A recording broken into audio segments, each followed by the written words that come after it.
Good afternoon and welcome to Bangkok. Welcome to the Iris International Training Center and welcome to the second day of competition at the ISU Junior Grand Prix.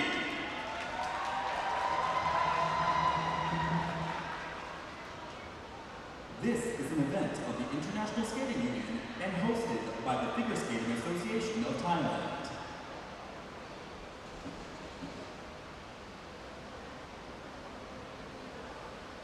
In just a few moments, we will begin it. But before that, we would like to remind you that flash photography, as well as video recording and filming, is forbidden. Gifts and flowers offered to the skaters at the end of their performance must be completely wrapped, and we thank you very much for your cooperation.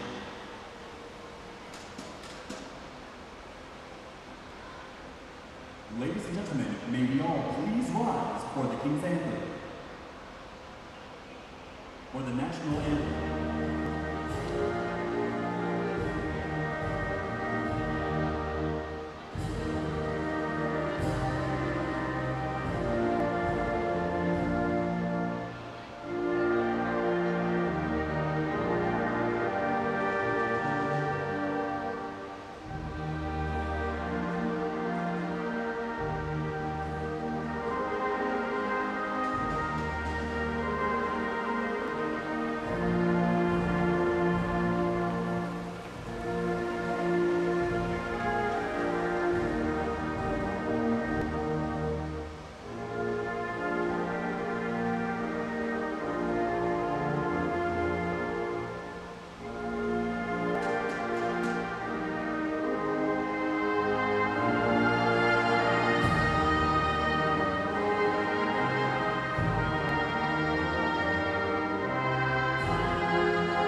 day number 2 on week number 3 of the Junior Grand Prix. Now, Mark Hanready will be joining me from his home in dance. The favorites coming into this event have to be Naomi Maria Tali La Fonera from Italy. They won in week 1 in Riga, and challenging them will be Elliana and Ethan Peal from the United States. They were 5th at the Junior World Championships last year, and Chloe Nguyen and Brendan Giang from Canada, they were 6th. It'll be a great event, and the rhythm dance begins right now.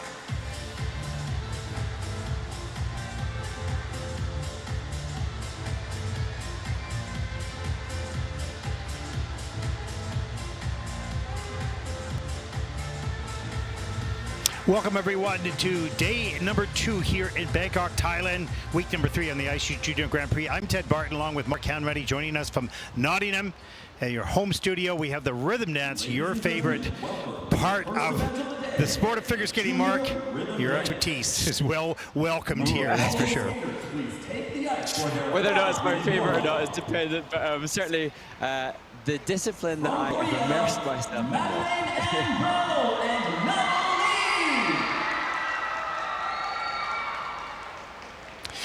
Take a look at the technical panel for this event.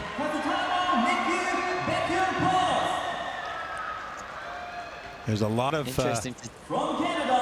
Sorry, go ahead, Mark. I was just going to say interesting is now we see the lineup for the start order for this. That Sean Ritzstadt is the technical controller, and he, the chair of the Ice Dance Technical Committee. So he's so pivotally involved in the decisions that are made for the teams of season on season.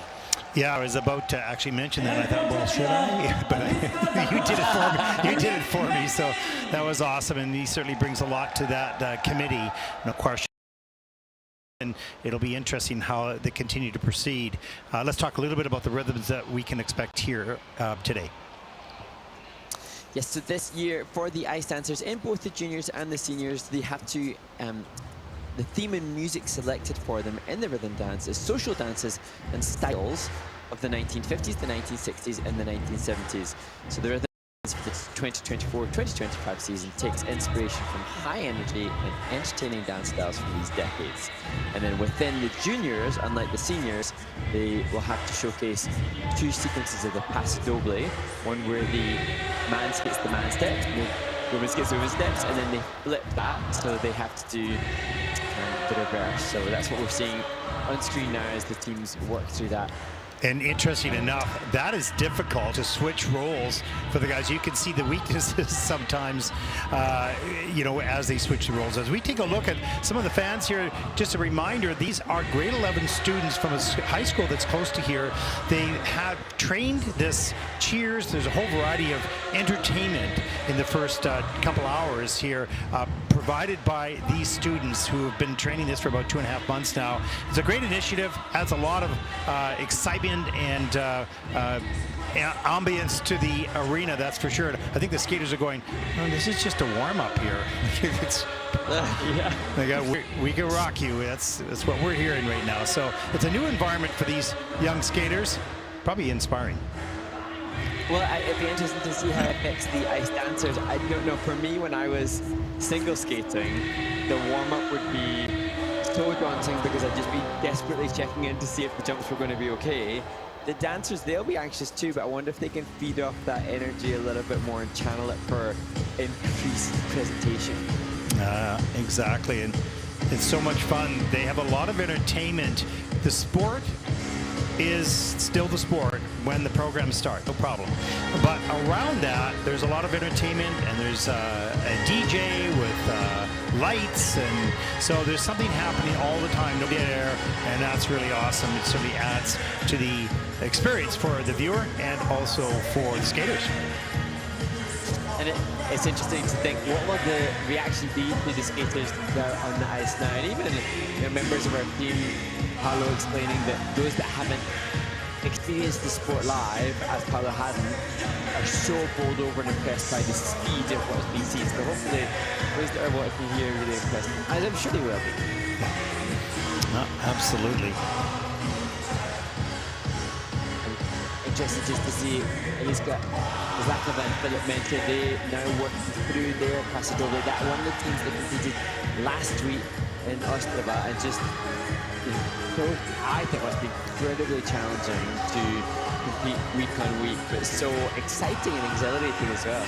Yeah, now just in addition to the two Paso Doble sequences or patterns, they'll also have sequential twizzles. You'll see that. That's the big element in the program, plus midline step sequence and a rotational lift as well. 5 elements in the rhythm dance here. Yeah, and the short lift this season is up to 8 seconds in length. So previously it was 7, previously it was 6. I think at one point it might even be 5 when I was competing, but now it's up to 8 seconds that the skaters are allocated to get their short lift in, and they can do stationary lift, straight line lift, curve lift, rotational lift. What we have tended to see though on the circuit so far is a rotational lift, so that seems to be the choice that most go for. And what features they use in their rotational lift, as we see the Macarena being danced, they cannot repeat the features in those lifts in the free dance. So just hoping to showcase lots of variation in the features for the teams between the rhythm dance and the free dance. And what would you, as an expert, qualify as the most difficult element in the rhythm dance? There are 5 of them, and technical elements, which is, you feel, the most difficult? Certainly the most risky or the most prone to mistakes are the twizzles, but the most weighted could potentially be the non-touching step sequence, and it'll be a big challenge for the teams to get level 3, or I mean, if anybody gets a level 4 in this event, that would be monumentously brilliant. Yeah. Here we go. And now to a new partnership, Madelaine and Breau and Namu Lee. And their coach Aaron Lowe and Megan Wing explaining what a great relationship they've had so far. A new test for them as they compete internationally representing Korea.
Well, amazing that Madelaine and Breau and Namu Lee have been together just a matter of months to be able to look so well trained and so physically fit and energetic. At the end of that is testament to the hard work they must have done in the off-season.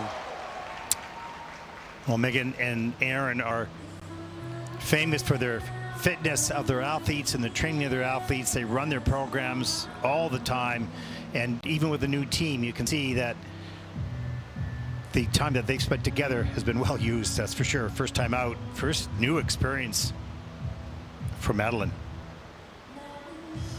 And there the jump entry, that one of the difficult features. And the hands clasped and extended away from the body. That another one of the features. There are 3 groups of features, an A, B, and a C, to attain positions from all. As we look now at the Paso Doble. And so then this is Paso Doble 2, where Namu is now skating the conventional women's steps and Madelaine skating the men's steps. And now a chance to look through their non-touch step sequence. And this where the technical panel will be assessing how many difficult turns are performed cleanly. So here, a twizzle, that's normally pretty easy to call. And here's a back choctaw. And as we talked about in terms of the short lift, so there are lots of options, but rotational lift, the choice that so many of the teams will go for. And this, for Madelaine and Namu, coming in at a comfortable level 4 with a positive period of execution, courtesy of that very nice line and extension from Madelaine.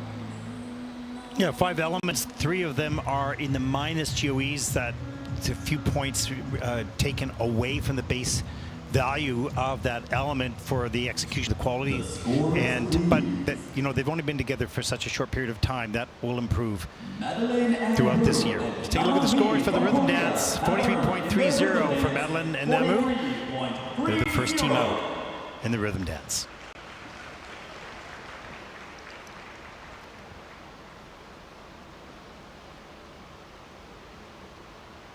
Next to skate, representing Chinese Taipei, Tasha.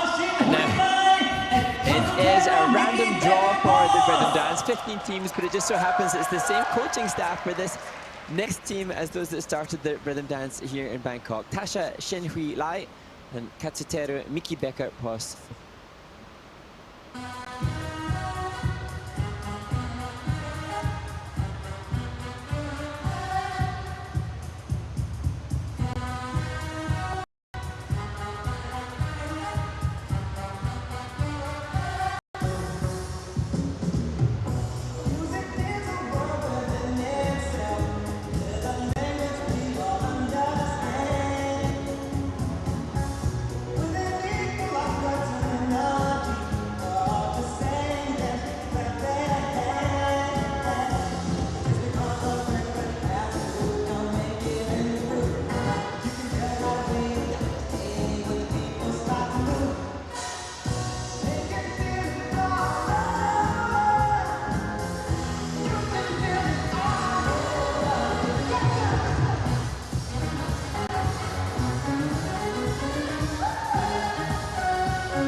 Tasha, Shin, Hui Lai, and Katsuteru and Miki Becker Cross complete their rhythm dance, and again a further confirmation of the fitness and preparation from the coaching staff that they have, because another performance that just looked like they could probably do this back to back and maintain the energy levels from start to finish. Yeah, and they, as I mentioned, they were athletes representing Canada for a number of years in the pre-novice and novice, and now they are representing Taipei with big logjam and all the dancers that we have in Canada.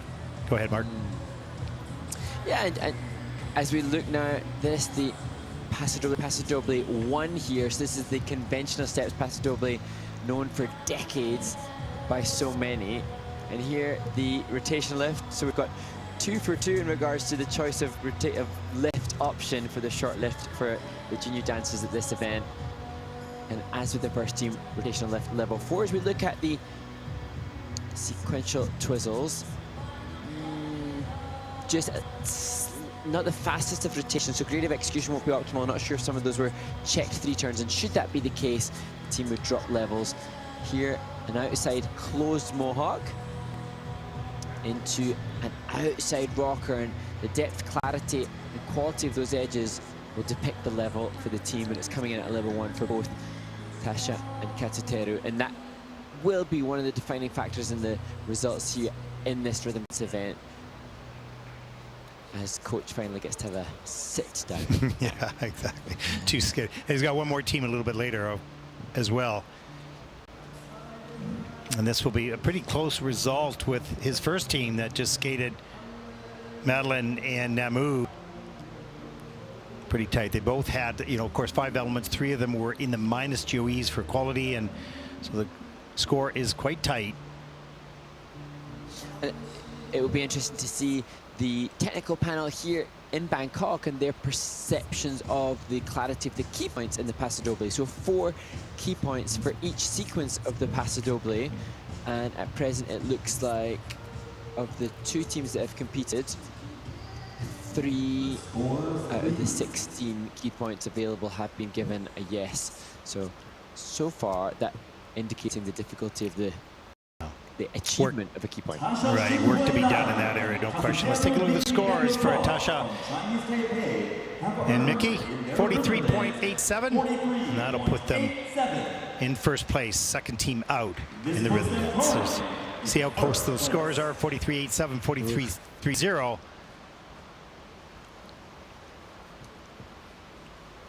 Next to skate, representing Canada, Rachel Martins and Kowalczyk.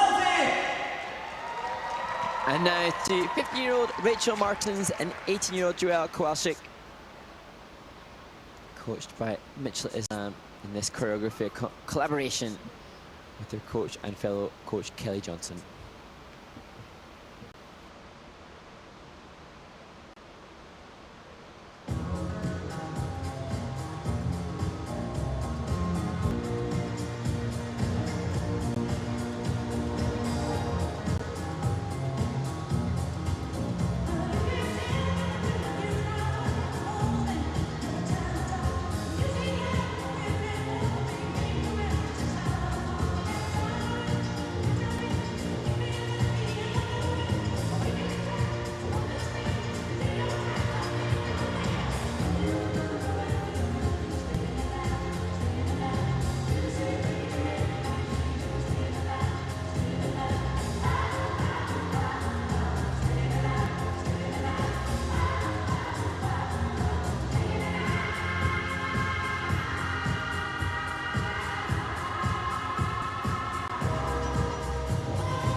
Such a shame for Rachel and Joelle. Just at the end of the program, it's so risky to leave the twizzles as the last element, and that's what we touched on in the warm-up, just acknowledging that the most prone to mistakes as an element are the sequential twizzles, and that what suffered for Rachel. Yeah, they kind of had, you know, a little bit of the stumble for Rachel, but then the fall, and so they could have got away, well, not got away with, but you know, just the break in the twizzle was one thing, but then the fall at the end, wow, that's unfortunate. Yeah, I have to assume that that break in the twizzle, the mistake for Rachel might have knocked their pattern, and then the proximity to one another was the reason for the fall, but we might get a chance to look back as we see the disco vibes at the beginning, showcasing that social dance stuff from the 70s. And here, Paso Doble 1, so they achieved the third and fourth key point. That coming up now for both, and the technical panel looking at the clarity of the chassis there, just looking to see how deeply called, deep and clear those edges are. And we've seen 2 rotation lifts, but this, the first stationary lift choice we've seen. And there, the difficult exit, securing that level 4. And actually that little jump was on the lyric high, and so that should, you know, be considered by the judges when it comes to the composition, the awareness of the music and the appropriateness of the choreography to the vocal and the lyric. As we see, not the cleanest of back chop does. So here's difficult entry, catch of the blade is a feature, hand above the head another feature. So at this point all is going well. The Just touch down. Yeah, and she actually almost seemed to bail out of the twizzle a little bit earlier and salvaged it by pushing out and trying to show flow and glide on the way out, but then the relationship to one another in terms of the proximity was different, and that the reason I think for that. Yeah, but overall their quality was better than the first 2 teams. You'll see that score come in a little higher, and so even with that mistake, you have to, you know, appreciate the quality. The GOE were higher in the program, and the mistake is there, no question, and deducted, but they'll have a higher score than the first 2 teams. And that's all the more impressive, knowing that they've only been together for just over a year, and indeed Rachel's only been doing ice dance for like a similar amount of time. So, you know, kudos to them and the coaching staff as they're joined by Mencl, Islam in the kiss and cry. Yeah, always disappointing when you make a mistake, but when you stand back a little bit and take a look at the big picture, you're going, okay, first time out, this is not bad. Up until the very end, there's a couple of mistakes there. The score will be okay considering that mistake, and that's something to build off of, and they'll have the free skate or the free dance to gain some more experience. And I think either them or Mencl had explained that they were excited to gain experience from this, their first international, and sometimes the experience, although, as we said many times before, it's not so nice to have had a fall. No. The value from that experience and how they move forward from that is... All those things, so many learning points, so you have to have them, the bad ones, to learn from them. And you never plan for it, you don't design it, it just happen. Just got to get through them. Let's take a look at the scores, 46.14, and that'll put Rachel and Joel currently into first place. Rachel's looking at the score like, oh, really? Okay, that's not too bad. We're still first. Yeah. Let's stop the competition now. Some other items that are other qualities there in that team that earn those points. Mark? Hairsine and Alessio Surenkov-Gultchev. And now to the team representing Great Britain, Hairsine and Alessio Surenkov-Gultchev. And they will skip to a bit of Beethoven, Love Machine, and You Should Be Dancing.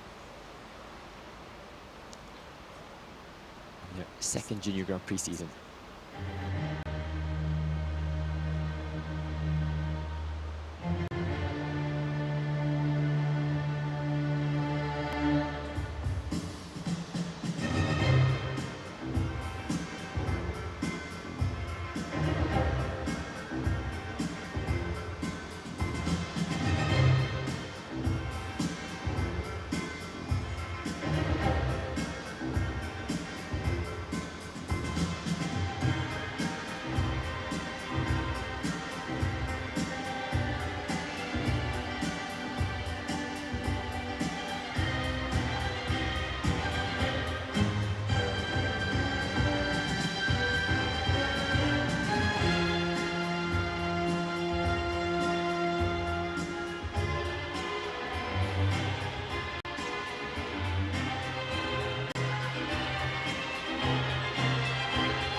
Molly Hairsine and Alessio Surenkov-Gultchev, a team that have worked hard to be prepared for this Junior Grand Prix season. Alessio studying at the University of London. He's doing a BSc in Accounting and Finance at the London School of Economics, but that's obviously an incredible feat that has impacted upon the preparations for this season. But they've worked hard with their coaches both in Sheffield in the UK and working with Matteo Zanni's team to prepare themselves for this event. Oh, they had 5 out of the 8 key points, and yes, so that's good.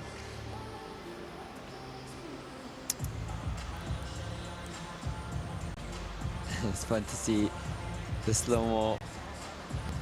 I think the team did well. You could sense perhaps some nervous energy, understandably, a little bit of a mismatch sometimes with the timing, but here they're showcasing the fact that this team has the best quality of paso dobles that we've seen of any so far.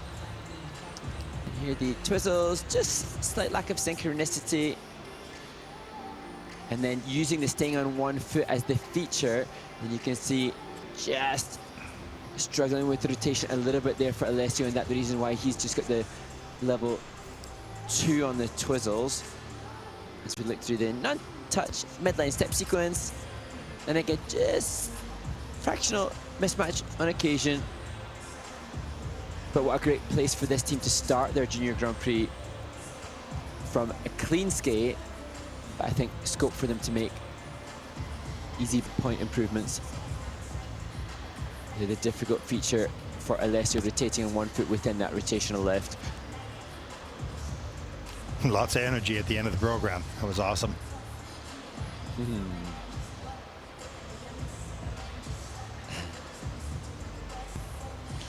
And you've known her for quite a few years, Mark. Yeah, I've worked with, oh, good on them, shaping their hearts. Yeah, such good people and great families as well. And I know that their families are so incredibly supportive of them to help facilitate them competing here in Bangkok. And I think, you know, that's the same case for all of the athletes, I am sure. But because I know the families and what lovely people they are, it just makes me more mindful and aware of the commitment that everybody is giving to facilitate these young people, you know, living their dream. And it's not, you know, it's not easy. The big sacrifice is to, you know, send the athletes over here. Huge sacrifices by family and by brothers and sisters, but you know, and you have a young family, you do it. You love your kids, and they have an interest in something, you support them. And great to see the team united here. They're out here without any of their own coaching staff, so great to see Molly and Alessio so united in the kiss a try here. Well, 49.04 for Molly and Alessio, and that puts them currently into first place. And they look pretty happy with that. There's a look at your first 4 teams in the rhythm dance, with one more to come in group number 1.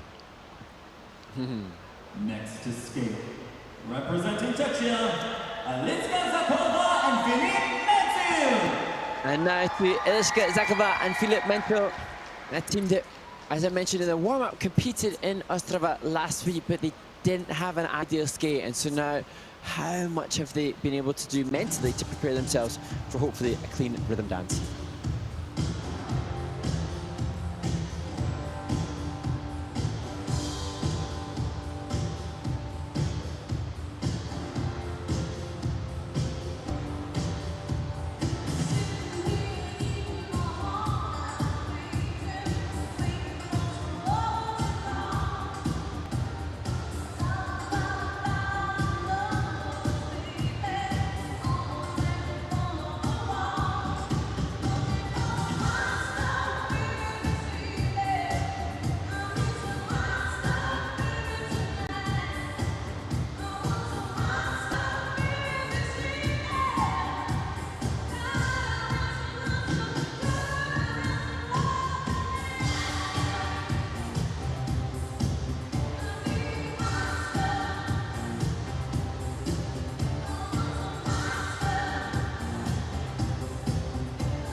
Aliska, Zakova and Filip Mencl, the Czech team, competing in back-to-back Junior Grand Prix events, and I'm most happy to see the embrace shared between them, because I know that last week was a really difficult free-dance performance, and I worried about how they would react, because they haven't had the opportunity, because they've travelled out here to train much, and it's straight back to performance mode in the official practices at this event, and so it almost looks like they're more united here and harmonies connected than they were maybe even last week before the mistakes made in Ostrava. Well, we talked a little bit about that. Back-to-back is actually a good experience. You gain a lot of experience in doing that. So, you know, even though they had to travel so far, you know, they're going to take away this first 2 weeks of the Grand Prix, their first 2 weeks of the Grand Prix, some experience. Yeah, and as you said, Ted, when they were going into the Pas Doble, they've got such good speed, and that should be reflected in their skating skills. Just perhaps looks like they fatigue a little bit in the refinement when they are later on in the program. It's understandable. Yeah. They're the key points, and actually they're, well, it's under review at present, but their second Pas Doble sequence has 3 key points at present. We'll see if that remains the same.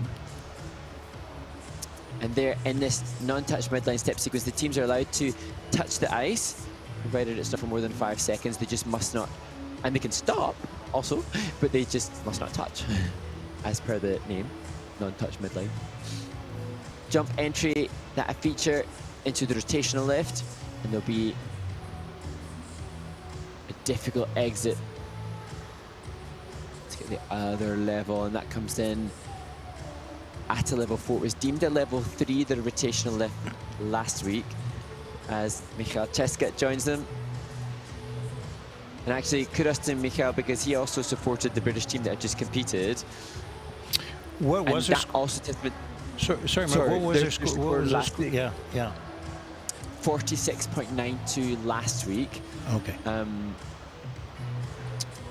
And actually, I think last week there wasn't necessarily as evident a mistake as there has been this week. But on the whole, I think that that's what competition experience can do, is it can push the presentation component up, because the skaters then have got a little bit of experience and they feel more confident to exude a little bit more energy, which will be reflected in the middle component score.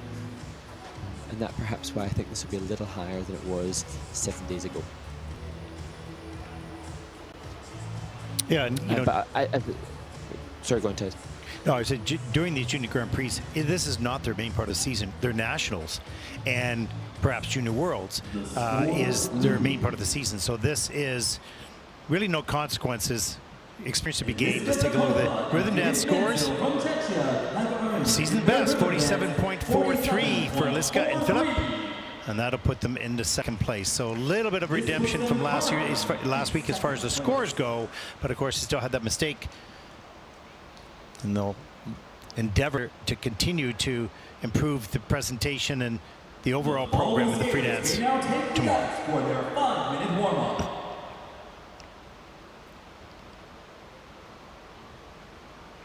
There is a look at the warm-up start order for group number 2.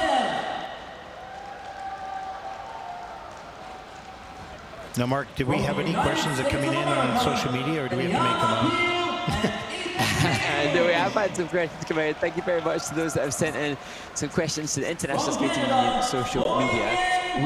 First one for you, Ted, just to confirm. The question comes from @VeronicaLoveHSS. Who are the cheerleaders? So you mentioned it, some that I've heard, but yeah, let me just pull that up once again. It's a high school that is, I'm just going to give you the exact information here. So we'll pass that on, and that is, it's a high school that is close to this facility here, and grade 11 students. And they've sort of engaged them. There's traditional cheer, which these students have to stay in their seat. They can't switch seats. And you'll see some of that on warm-up and during the ice resurfacing. You can see them in the background right now. And so they've choreographed this to work on the warm-up and to support the skaters and to create some ambience in their arena. During the ice resurfacing, it gets really crazy. They start really dancing and have some choreography as well, so it's a lot of fun. So yeah, it's kind of cool, and they do this for the first two groups of the rhythm dance, and same thing for the first two groups of the women's free skate later today. And then next question coming in from ALGLTU. What was your top 3 favorite performances from this year's ISU Junior Grand Prix skate? Well, I have to say, Yadho lead from New Zealand yesterday in the short program. That was absolutely incredible. I've never seen, well, we have not had a skater from New Zealand in first place after the short program anywhere in the Junior Grand Prix over the 11 years that I've covered it. And he was brilliant. He was just brilliant. He also won the Cranberry Open this summer and won the very first medal for New Zealand, the Junior Grand Prix here last year. He won a bronze. So that was the outstanding one for me so far. Mark? I always feel such a responsibility. Pressure. Yeah, serious pressure. But I think still to me the one that I would go back to review so far would be two of which I can remember. Matthias Lindfor, choreography from his free skate by his sister Monica, and then also Kura Kashida, the short program that she performed, I think, in Riga. I just remember being so impressed by the musicality and the sass and the swagger. So whilst I'm sure that there are lots that in time when I rethink this question later, it might spring to mind, but those are the immediate ones. I think, oh yeah, that's the ones that I would. And that's the reason to watch Mark and Ted's must-watch moments. We do that at the end of each week on the Junior Grand Prix and pick out some, some performances you may not have seen. I talked about the boy from Brazil, and he had absolutely, for him, a perfectly clean program with some triples and double axles. He skates in a rink with a major post. The rink was 1/3 of these rinks. That's where he skated. So yes, he was slow, no question. But boy, was he ever well taught. It was amazing, and we recognize that and showed that in our must-watch. So yeah, we want to join that at the end of each week. And Mark, I have an announcement to make. Sara Cortado has been confirmed to join us for guest commentator in Gdansk. We'll have a little bit later today Kaylin Osmond, 2018 World Champion. She'll join us for the final two groups in the women's free program. Tomorrow we have Kathy Reed, Olympian and current ice dance coach in Japan. She will join us for the last two groups in the free dance. Next week we'll have Kirsten Moore Towers, a Canadian Olympian in pairs. She'll join us for the final two groups in the free program next week from Ankara. And then another really interesting question that we've had coming in is just the clarity on the checked 3 turns. So when the teams are doing their twizzles, as we mentioned, there's a required element in both the rhythm dance and the free dance, slightly different criteria. I'll sometimes mention checked 3 turns. So the twizzles must be continuous rotation without a sustained edge. So the teams will be traveling across the ice, rotating in synchronicity with one another. When you see a slight break in that rotation and the edge is consequently sustained, so if they hold an edge without continuous movement, that's what we'd say, or what we'd reference as the checked 3 turns. And that can reduce their level, depending upon the severity of it, on their twizzles. Then another reverse of that is when the skater stops traveling across the ice and spins on the spot when they're rotating, and that can have a similar kind of reduction on both the level and the grade of execution. You see how detailed it is? You can't get away with anything. It's just so much. Well, it defines. Ice dancers. Yeah, and it defines the difference. And so, more on that later. Here we go. Representing Kazakhstan, Shelaeva and Solovyev. And now to 14-year-old Shelaeva and 17-year-old Ivan Solovyev.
And so Eva Shelaeva and Ivan Solovyev been together for just over a year and a half.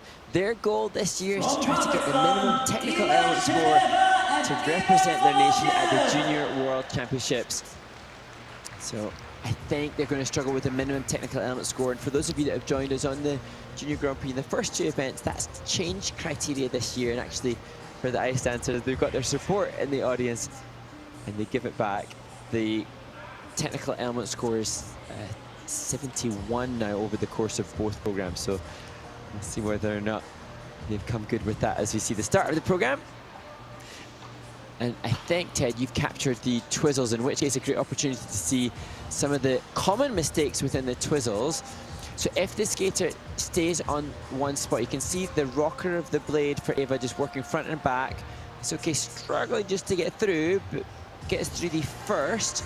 For most of the teams, the clockwise direction twizzle is the most difficult. And you'll see she spins on this, well, she touches down. And so all sorts of implications there for the level. If any part of the first two twizzles becomes a pirouette, like a spin or check 3 turns, then you drop the level. As we see, straight line left, change of pose. Really nice extension of the free foot from Eva there within the element. And now pass double 1, that change of edge there, that one of the key points for Eva. And here, this closed chassis, and the chassis is here, the relatively easy step. That's another key point, another opportunity to up the level. But the steps might be easy, but the execution required to achieve the level call, very difficult. And here, the non-touching midline step sequence. And again, now teams in ice dance are allowed to touch the ice within this element. They're allowed to stop 2, and utilizing both of those rules. And the element for Eva and Ivan. And the choreography by Andrei Filanov. Oh, so good energy throughout that program. And how much, I don't know, you've got on the bio there, how many hours they get to skate per week? I think they have a pretty good situation in Kazakhstan. Yeah, they haven't listed. They haven't listed how much they skate, so we want that intel. Yeah. Absolutely. Let's take a look at the rhythm dance score. 37.68 for Eva and Ivan. Currently into 6th place. This puts them currently in 6th place.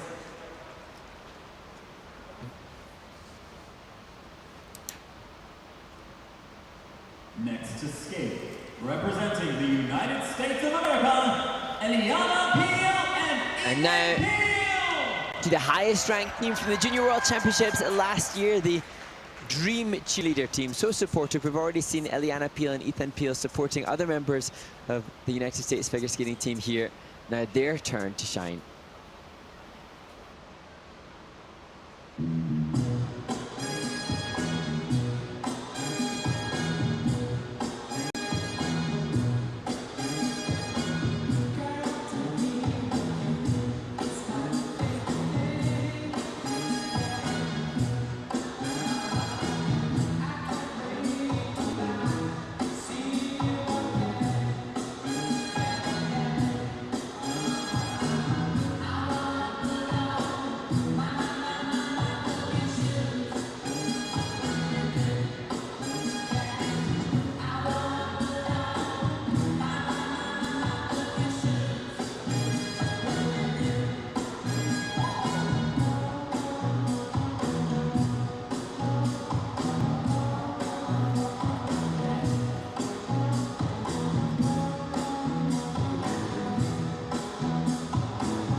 Elliana and Ethan Peal.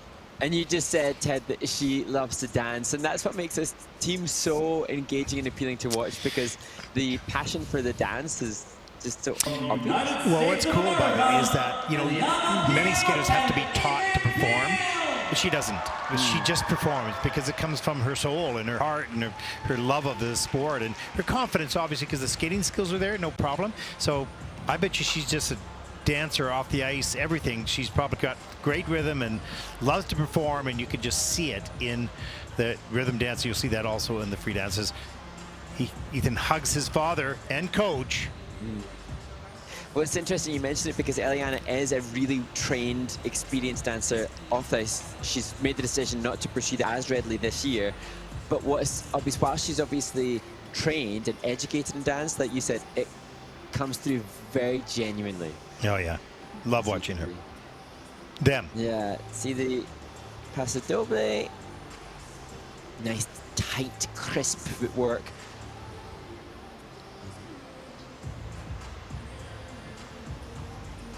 And here, arm above the head, the feature, leg feature, really close, which is good. But Ethan did a great. He's having to work so hard. He did a great job hanging on to that.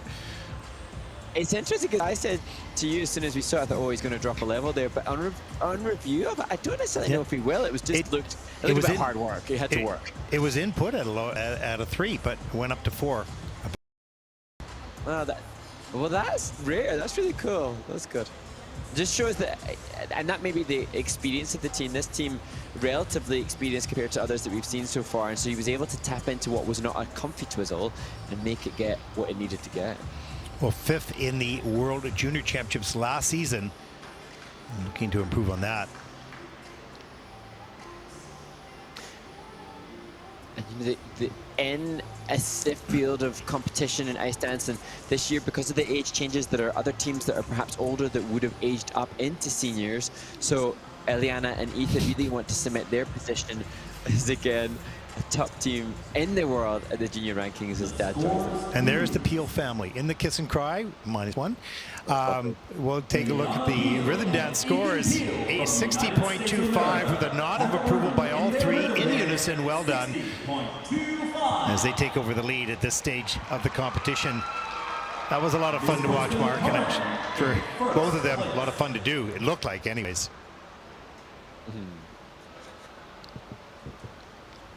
Next to skate, representing Canada, Chloe. Well, we've just watched the team that placed 10th at last season's Junior World Championships. Now to the team just 1 spot behind them, Chloe Nguyen and Brenda Giang. And as we've mentioned before, it's a random draw for the rhythm dance. It's not based on any previous experiences. So, however, this random draw gives us a really interesting look at teams who'll be very much eager to outshine one another. Chloe Nguyen and Brenda Giang.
Chloe Nguyen and Brendan Giang.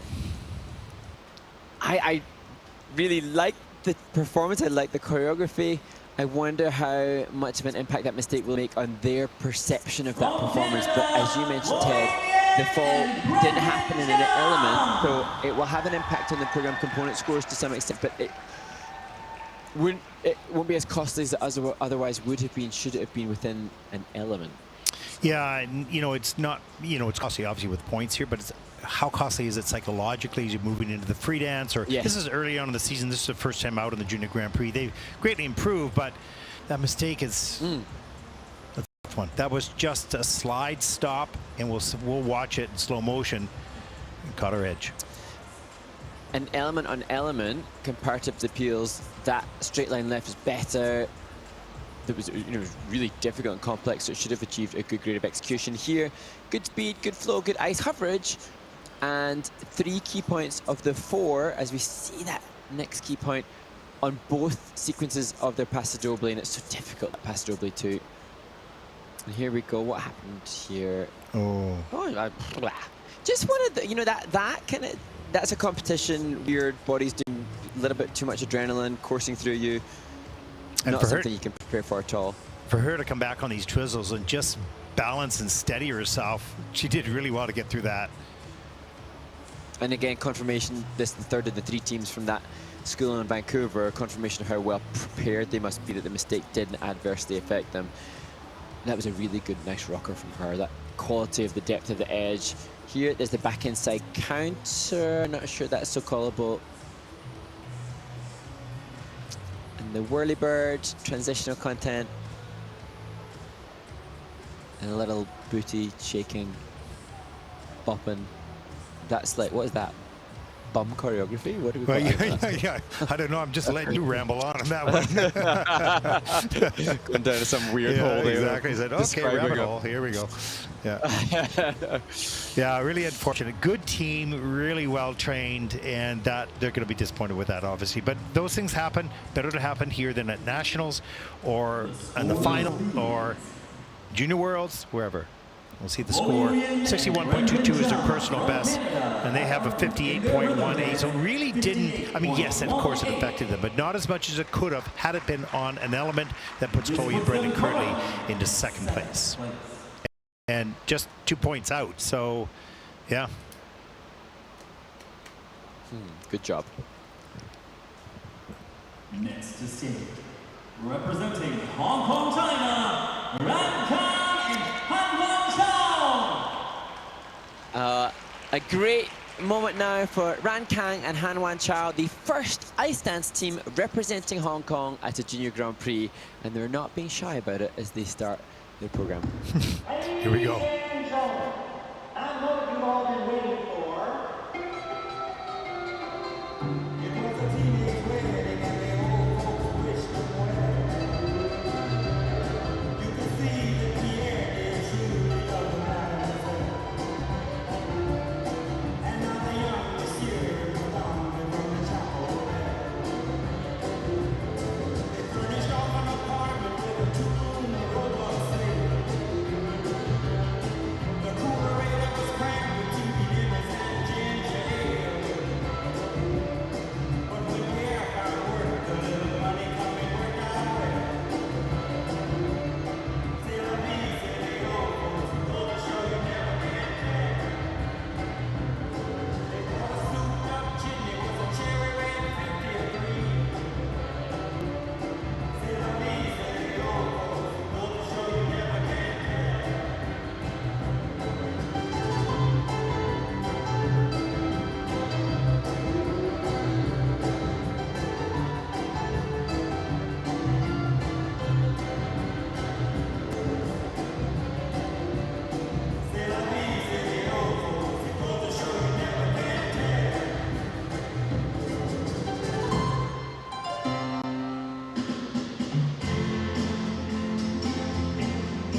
From Hong Kong, Kang and Chau, the first ice dance team to represent Hong Kong on the International Skating Union's Junior Grand Prix.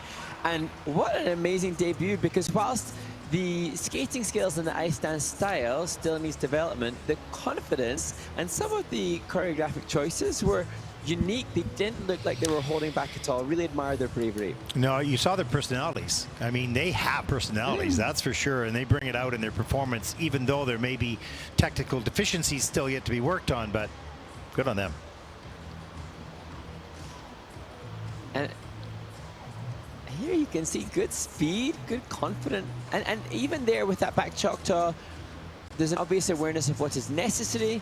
Here the outside closed mohawk. So they've obviously had some good ice dance tuition.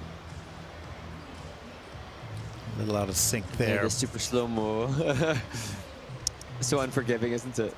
Oh yeah, and that wasn't even super. I can go super. But I didn't. And here that change of edge there, so quick and so fleeting. But again, here key point for Nguyen and for Ran. It might look like simple movement, but the impact of what the technical panel consider on that element is seismic on the scores. We see the difficult entry into the rotational lift and their change of pose. It has to be clearly visible, two different pictures in the movement. If it's a change of pose, that's what the team is going for. This was great. Ran Kang having to work hard to support Nguyen at the end of the program. Yeah, really liked the attitude they brought to the ice, and that was a difficult entry with steps going in, backward pick up on that rotational lift. Let's take a look at the rhythm dance scores for Ran and Nguyen. 45.58. They look pretty happy with that score. That'll put them currently into 6th place, at least for the moment. This puts them currently in 6th place.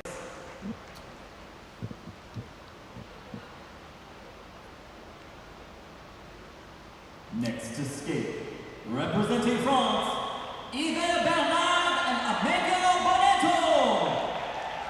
And now to Eva Bernard and Amedeo Bonetto, a team in their 2nd Junior Grand Prix outing of the season already. They showcased great potential when they competed in Riga, but had some mistakes, hoping for a clean skate in the rhythm dance now.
Eva Bernard and Amedeo Bonetto skating a much cleaner performance than in the rhythm dance they performed 2 weeks ago in Riga. And I reached out to them and said, is there anything that you'd like us to mention when we talk about your performance? And they said they were just happy to be here. And that to me was wonderful, because I worried that when a team has had a difficult skate and they're a new team, they haven't been together for very long, it's going to be difficult to cope with that emotional roller coaster. But just delighted to see they're obviously here enjoying Asia and Bangkok together and managing this time to pull off a clean skate. Yeah, and again, more and more experience never hurts.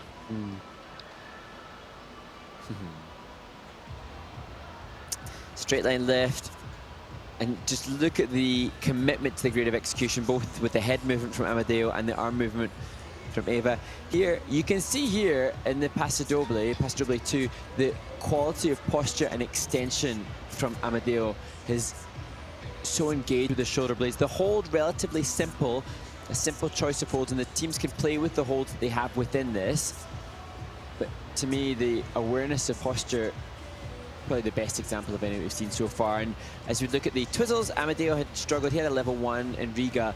The grade of execution won't be optimal because they're obviously not in sync, but there wasn't the mistake that there had been when they competed 2 weeks ago.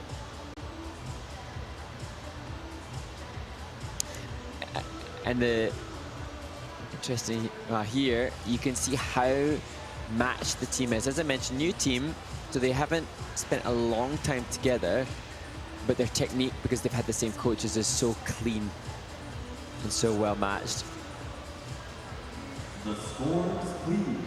Seems like almost all the teams are choosing to have a stop within the non-touch midline just to push the composition, as they are joined by Michiel Chantelaus in the guessing track. Rhythm dance score is 55.79. That's the season's best, so that's an upgrade.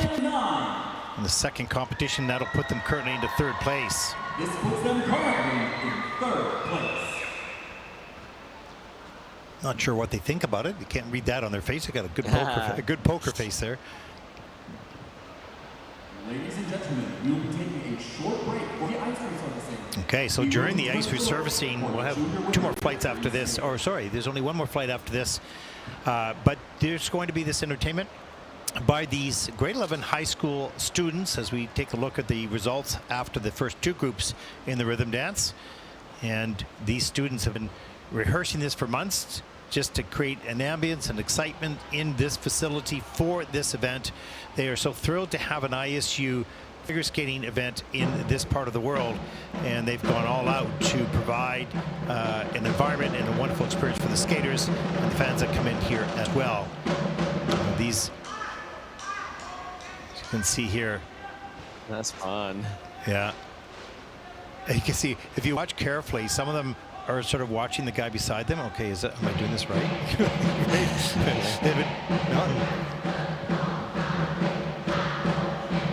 But good unison, talking about unison. I'll leave it off there. Yeah, They're doing so well. And it's a traditional cheer that is not, it's only practiced here in Thailand, and they use it at sporting events and other celebrations. So it's something very traditional. And we certainly thank the organization and the high school and all students for their dedication to this and bringing it here into the facility as they get ready to redo the ice. And we're going to take a short break, and we'll be back after this video. What do we have coming up there, Mark? But during the resurface break, we'll have the chance to look back at the interview with the winners of the 2nd Junior Grand Prix in Ostrava last week, Selena Fragi and Jean-Hein Bruno, the first team to win a gold in the Junior Grand Prix for France in 8 years. And then a chance to look at some of the amazing developments here in the Irish International Training Centre in Bangkok, which is an international skating union centre of excellence. Enjoy. We'll be back right after this.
Jean, félicitations, c'était super. How are you feeling? I feel amazing because since Taipei we worked a lot in our programs, and all the summer we worked. So when we come here, it was of course to skate clean and maybe to win. It was our goal. So yeah, I'm very happy with our skate, and of course to win. It's an honor for us. Jean, it's the first time in 8 years since the French ice dance team has won gold at a junior Grand Prix. You come from a country with so many amazing ice dance teams. Are there any particular favorites that you have? I think it's an easy choice, but Gabriel and Guillaume, like, we try to find our own way to skate, but they are a good inspiration for us. We spoke with Catherine Alibert, your coach, and we just love the choreographic character step sequence that she creates. But she said that she wants to make it even better. So what are your goals for the rest of the season? Of course, to skate clean all the season, to improve our skating skills, to look like more a senior couple, to prepare next season, to be bigger on the ice. A lot of things, but this kind of things maybe to be a big couple on the ice, to take the space. And where is your next junior Grand Prix event? We'll skate at Ljubljana in I think 3 or 4 weeks. Yeah. Have a month of hard work. Well, congratulations, and we wish you all the very best. Merci. Merci. Thank you.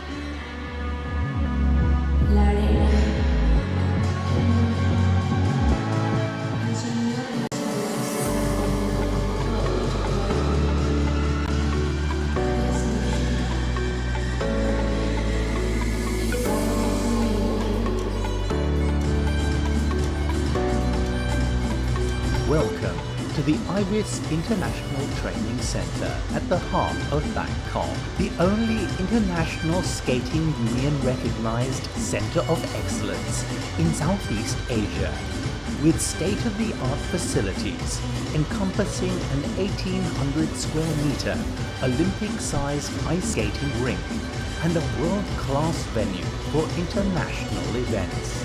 Developed for every level of skater, from beginner to future Olympic star, where competitive ice skating and environmental protection combine to build a better future for sports and all mankind. By prioritizing sustainability at the forefront of our operations, we have established the IBIS International Training Center as an environmentally, socially, and economically responsible venue where athletes of today develop the world of tomorrow. Our commitment to continuous carbon dioxide reduction and the ultimate goal of achieving 100% renewable energy catalyzes us to mitigate skating's extensive carbon footprint by employing solar cell electricity throughout the facility, enabling us to generate over 34,000 kilowatt hours per month and achieving average savings of 23.4% on electricity bills. Our promotion of green technologies has realized tangible results to uphold us as the benchmark for the world to follow, inspiring us to create the first and only skating rink in the world, founded on the principles of upcycling. Working closely with private sector partners, such as petrochemical giant PTTGC, has helped us become unique as Thailand's first upcycled skating rink, installed with upcycled rubber flooring and furniture. The rubber flooring is a Thailand first, upcycled from discarded synthetic rubbers, including car tires and plastic insulated cables. We have reduced over 9.5 tons of waste and 470 kilograms of carbon dioxide equivalents. Furniture at our center from low-density polyethylene, from post-industrial waste byproducts, such as off-spec or discarded low-density polyethylene plastic resins, has helped us realize 43 kilograms of waste and 44.33 kilograms of carbon dioxide equivalent reduction.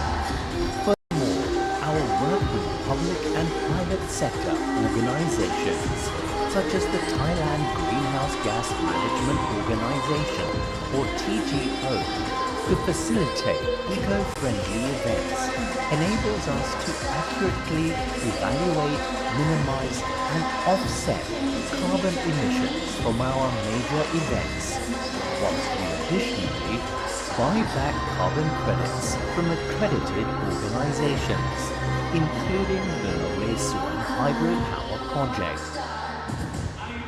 We take immense pride in maintaining all events at IRIS as carbon neutral. We have revolutionized the minutest detail to underscore our environmental mission, from turning waste into wares and never letting any opportunity go to waste.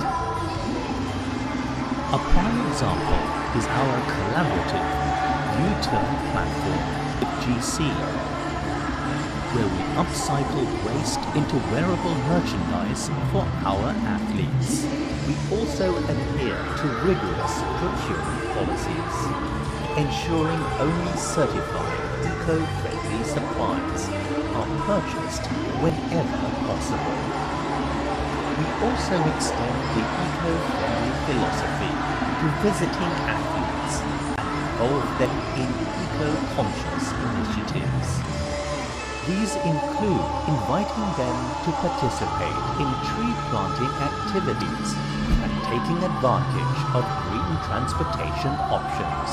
We provide sponsorship on Bangkok's BTS Skytrain and provide bicycles for shorter nearby commutes. At the same time, our environmental commitment has been recognized by a carbon neutral award from Thailand's Ministry of Natural Resources and Environment, and gold level for Green Office certification from the Department of Quality Promotion Department. We have revolutionized the sports industry's approach to facilities development and advanced the cause of a greener and cleaner planet. As the international focus turns to the IWIS International Training Center as a prime location for global competitions, we invite you to join us and be a part of our journey creating a purer new world.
Welcome back, everyone, to Bangkok, Thailand. We were just on right there.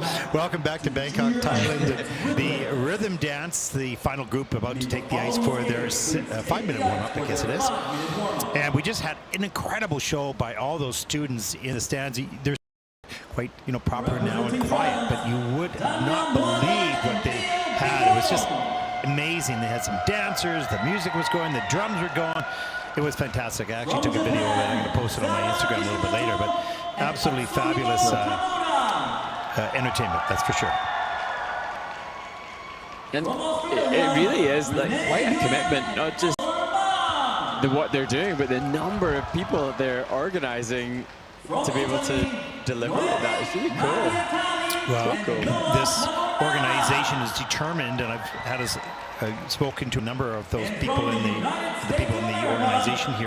They're determined to bring this sport and short track speed skating to this part of the world and to make it grow. Well, how do you do that? I mean, you have to get this culture aware that it, first of all, exists, and second of all, where can I go to get involved?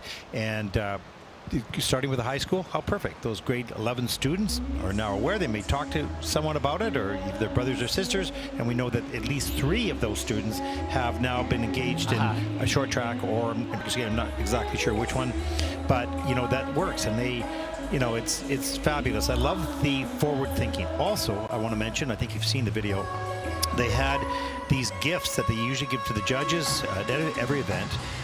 These bags were, the artwork were by a group of autistic children who were paid for their artwork to redesign skaters through the images that they've seen on YouTube or pictures that they have, and they did the artwork of these skaters, and then they put that on this bag and made it as a gift. Well, how special is that? Supporting that community and those people and providing something absolutely unique. I've never seen a gift like that anywhere, and I've been around for a long time.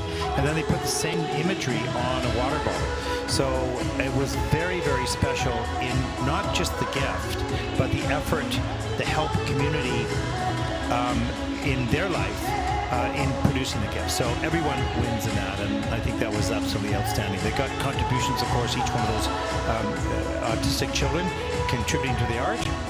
So, yeah, a great story.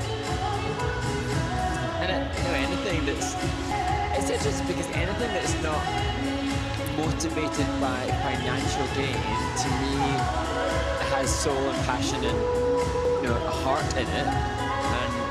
I love that so much, and then interesting, I suppose, when I make that statement, so much of then these skaters, they don't have financial gain in it, and it is so much about heart. Well, that initiative is financial cost to get that done, but for a good reason, and helping that community and providing something special for the volunteers that travel around the world to officiate for the competition. So I love.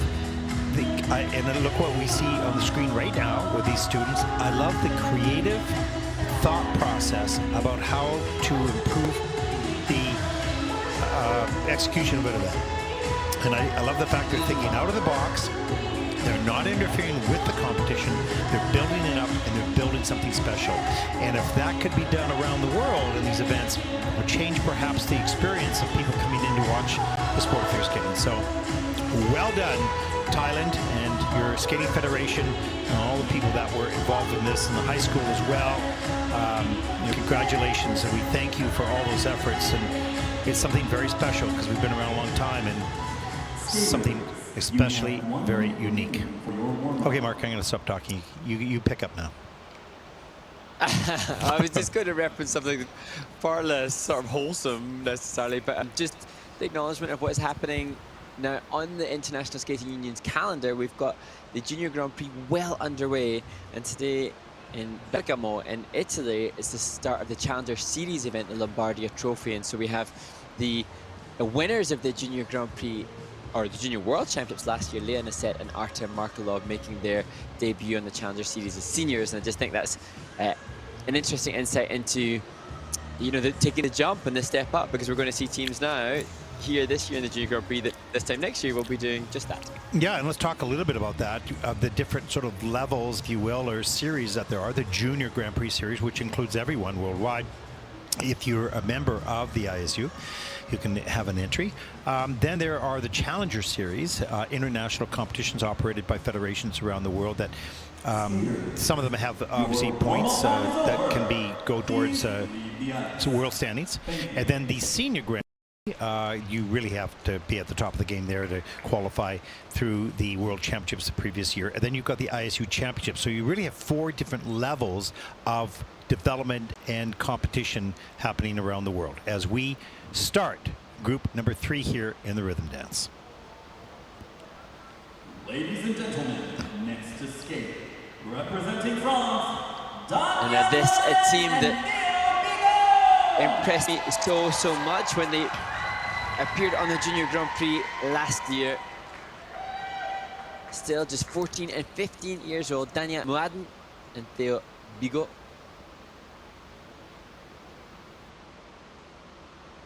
Freeze! I'm Becker. Put your hands in the air. Give me all your money.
Dania, Mouaden and Theo Bigot from France, a team that I was so impressed with last year. And when I was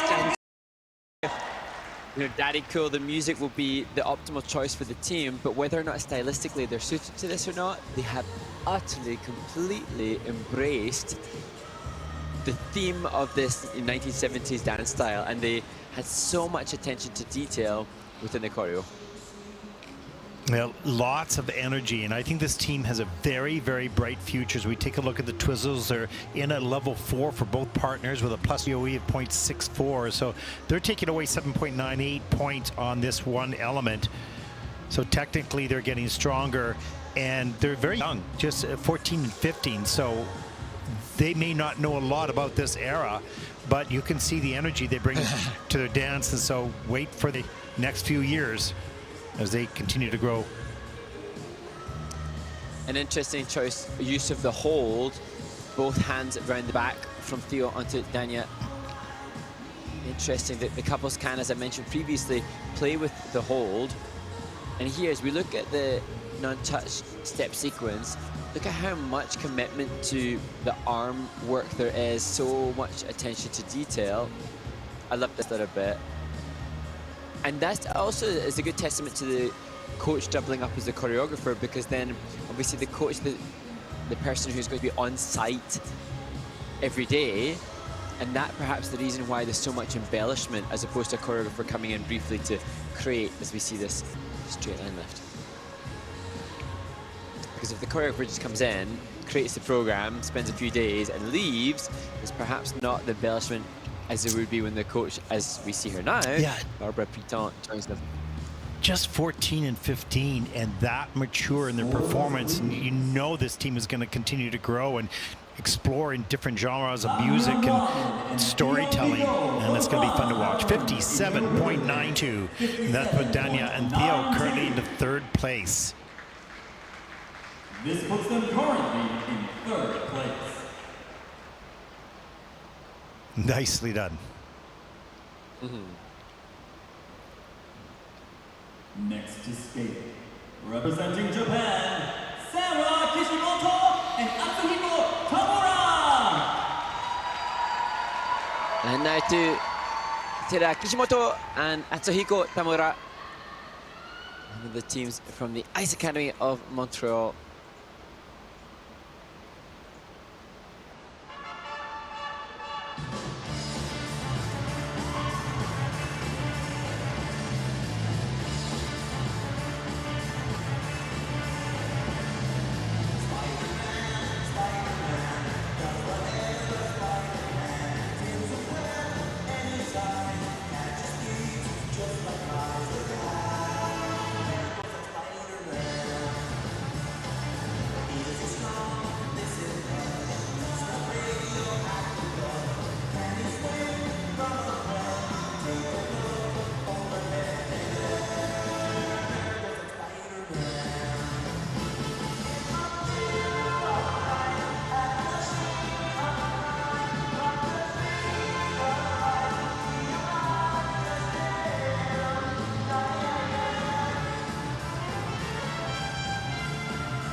Sara, Kishimoto And Atsuhiko Tamura struggling there. And again, a recurring theme that third Junior Grand Prix event, and lots of mistakes being made by the ice dancers, which of course is testament to the challenges that their choreography entail and the difficulty which they are pushing themselves to achieve. And this team, I have to assume, although 12th at Junior World Championships last year, they were probably eager to be up in contention with the likes of Elliana and Ethan, who lead the field, who were 5th at Junior Worlds last year. You know what amazes me about the dance discipline is that you can take a fall like that, very unexpected and hard, get up, and you not only have to execute the rest of the technical elements, you got to look like you're having a ball doing it, and you've just been thrown to the ice. It just and inside you're so difficult. Anyways, let's take a look here, Mark. So this the untouched midline steps. This right outside rocker, really good flow, good glide, clear edge set.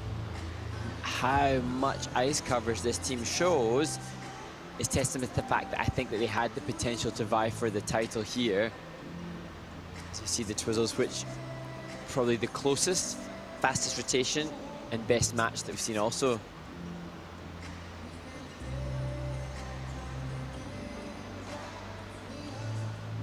And here, with this, the Paso Doble 2, the second sequence of the Paso Doble. I'm not sure if this was after the fall, but you wouldn't know because the energy levels were so buoyant. Is this the... This might be it here, right there. Ooh, blades and hands. Ugh, scary. And I was concerned as we see them go into the stationary lift. I was just concerned then how their brains were going to have to work at 100 miles an hour to try and consider the impact of the fall on their timing, because that will have had a big negative repercussion on the Paso Doble 1, which was the next element, which would have been phrased with the music perfectly had the fall not happened. So there'd be big repercussions. It was amazing that they got back on to finish the choreography with the music after that fall. That's not easy to do, and people don't really think about that, but you're losing maybe 4 or 5 seconds, and somewhere you have to make that up if you're wanting to finish on the last note. And that, I think, you know, Sara is just such a wonderful performer, but Atsuhiko, I feel, stepped into leader mode well and led the team really well. That testament to a good partnership as Benjamin Brisbois joins them in the kiss and cry. Yeah, it's interesting you talk about, we've seen a lot more mistakes in ice dance in the first 3 weeks of the Junior Grand Prix than we have seen for many, many years.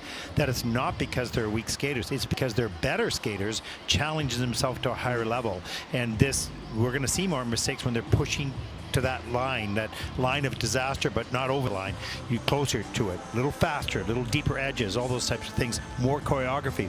So this is more challenging, and as a result, especially early on in the season, you're going to see more mistakes. It's what we've seen. And I think for me, like, I sometimes take the mickey. I joke about being an ice dancer, and I jest about the discipline that I competed in lastly. But having been a single skater to junior level, and then I did a little tiny 1 season of junior ice dance, what I can say is that I assumed that the ice dance run-throughs would be physically easier than having to jump and spin, and yet for me certainly the physicality of it was so intense because you're constantly bending deep, you're constantly having to push. 51.58 for Sara and Atsuhiko, and that'll put them currently in the 5th place. And Mark, that's a very good point that you bring up, that it is way more physically difficult than it appears. It's beautiful, it appears.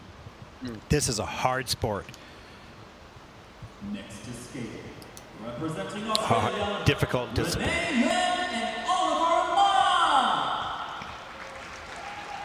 And now to a team that we saw on the Junior Grand Prix last season. They competed here in Bangkok 12 months ago.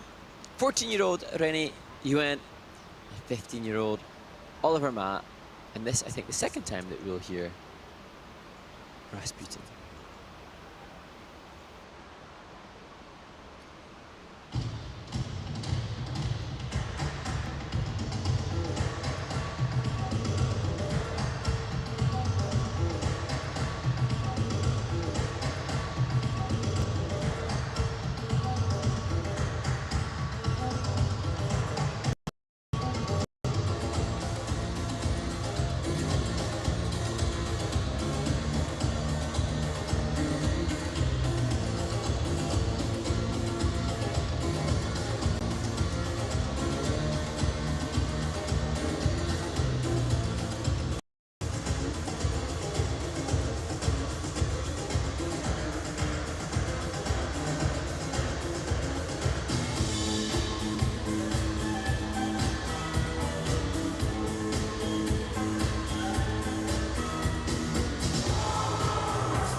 Renee, Nguyen, and Oliver Ma in their second season on the Junior Grand Prix. They were 11th 12 months ago at this event, and hoping to utilize all the experiences that the first Junior Grand Prix season offered to them, as somebody proudly waves the Australian flag. I wonder if that's a family member that's passionately here to support Renee and Oliver.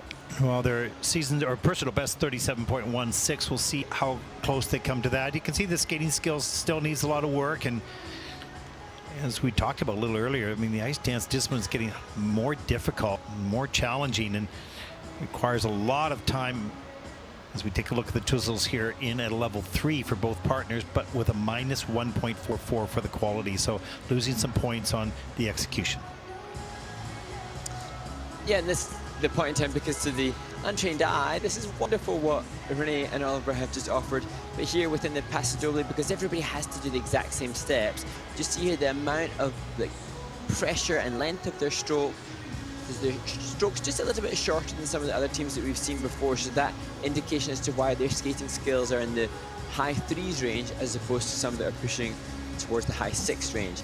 Here, the difficult rocker turn and then the twizzles, just the clarity of the edge and the ability to control the edges, just again, looks great to the untrained eye, but comparative to so many teams that they're up against that competed at Junior World Championships in the top 12, and they're within the one-arm rotational lift, the commitment to the extension and the shape from Renee, all these fine details that contribute towards the higher scores. Yeah, and just 14 to 15 years of age, so this will get better in time. In the thousands or hundreds of hours you have to train together, it'll start to just tighten up. It'll start to be in more sync. It'll start to be better skating skills, but it's the time that's put in. It's not necessarily always, it's how much work they do to improve their skill.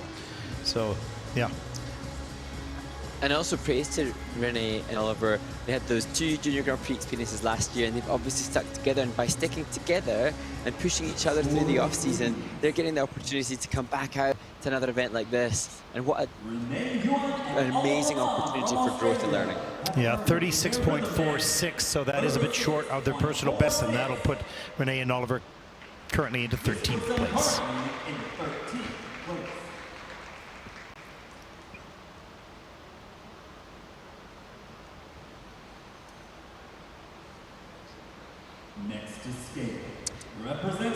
Well, the next team, Noemi Mariatali and Noah Lafornada, finished below the current top 2 teams in this competition at last season's Junior World Championships. However, the off-season was obviously extremely well utilised by this pair, and they come into this event as winners already from the first event in Riga. Can they win again in Bangkok?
Well, they somewhat burst onto the scene last year when they were able to compete in Yerevan in Armenia, and they won a bronze.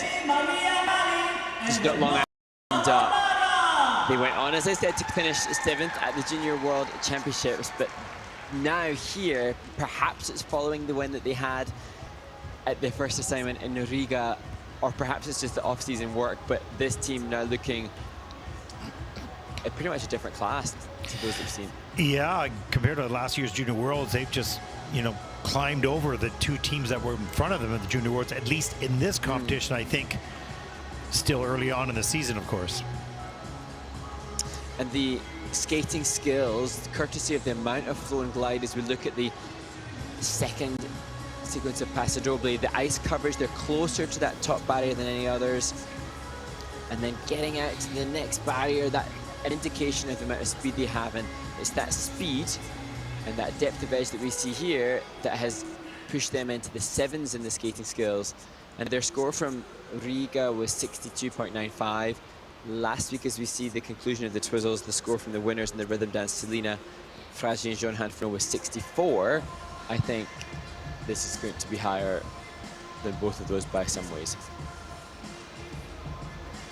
And I wouldn't have called that outside mohawk in the non-touch midline step sequence as a clean turn. Again, just so much ice coverage.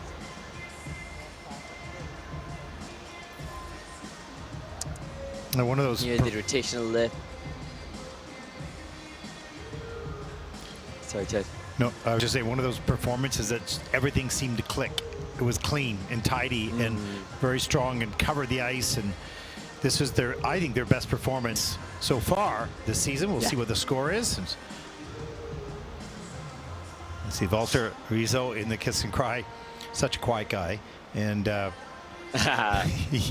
of the, go ahead. I was going to say, he and his wife have been doing tag team, because he was in Riga, his wife was in Ostrava last week. Now he's back out to Bangkok. It's hard life being a ice dance coach traveling the world. Well, when you have so many teams that are at this level traveling the world, you need to go with them and support them and continue that education, that experience that needs to be gained, and which may not say a lot, but what they say is so critical to the development of the team. Let's take a look at the rhythm dance score. Season's best, 68.80.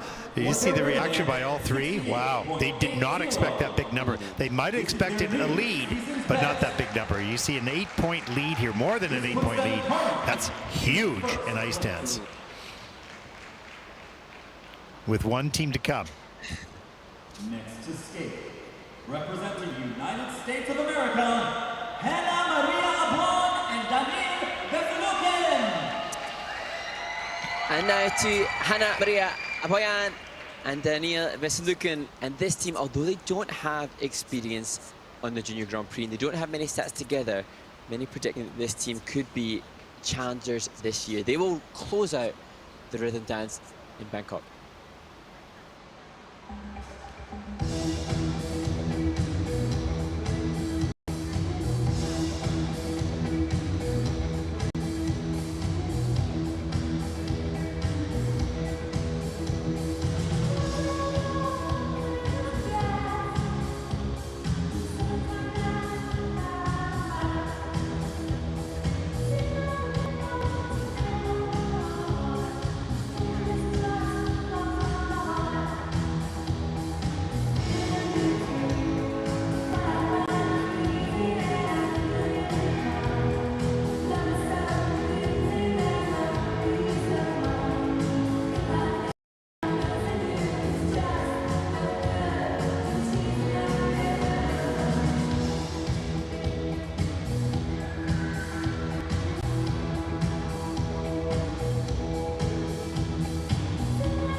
Hannah Maria Aboyan and Daniel Veselukin from the United States of America, really confirming why so many people tipped them for success following that win at the Lake Placid International Ice Dance Competition earlier in the summer. And such aggressive speed. There was just huge commitment to the ice coverage from both Hannah and Daniel. Yeah, they were really pushing the limits, that's for sure. They weren't holding back and saying, well, let's see how it goes and judge where we're at. They're saying, let's go for it right now. And they were accelerating on every step, kept the flow throughout the program. Really nicely done.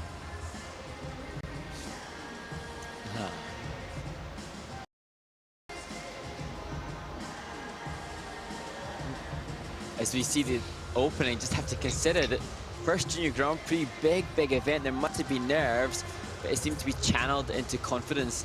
And here, if you look at the Paso Doble 1, it's an attack.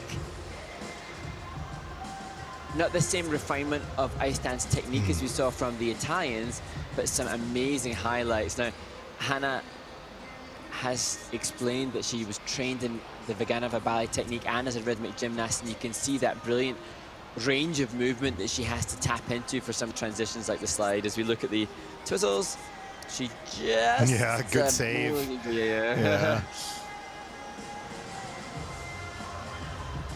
And here, again, I mean, much like the Italians, who in actual fact they train part of the season with the Italians that are currently leading, share some of the same coaching staff, and you can see that similar kind of appreciation of ice coverage within the non-touch.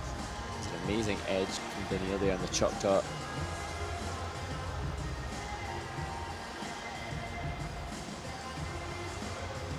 Yeah. Whee!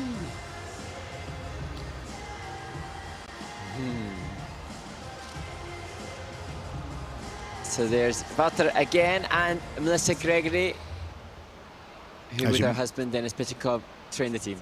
As you mentioned, sharing the coaching with Walter and Melissa there. They were so aggressive throughout that program. It was so impressive. Sorry, Mark, go ahead. Well, it's just interesting because there was an Italian team that competed last week in Ostrava who also worked with the same coaching staff, and I think it's such a brilliant example of how teams can motivate one another. The coaches obviously are very well educated and can offer the good technique, but you sense the energy of the teams is bolstered by the fact that others are living the experience with them. Well, and this team competing next week. The key points, well, all the way to Turkey. Key points, 7 out of the 8 key points they got. That is awesome. Here is the score for the rhythm dance, 64.31. They are thrilled. The two teams back to back, first and second place from this coaching combination. As they stand in second place after the rhythm dance. Wow. What a great debut. This concludes the Junior Ice Dance Rhythm Dance.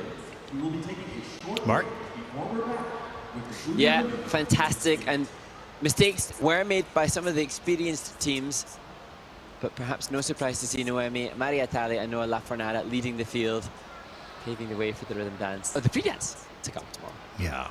And that concludes our coverage. Now, up next will be the women's free program. Don't forget that Caitlin Osmond, 2018 world champion, will be joining us for commentary, a guest commentator for the last two groups. That's going to be on the ice resurfacing after group number 4, just before group number 5. You won't want to miss that as we close out day number 2 here.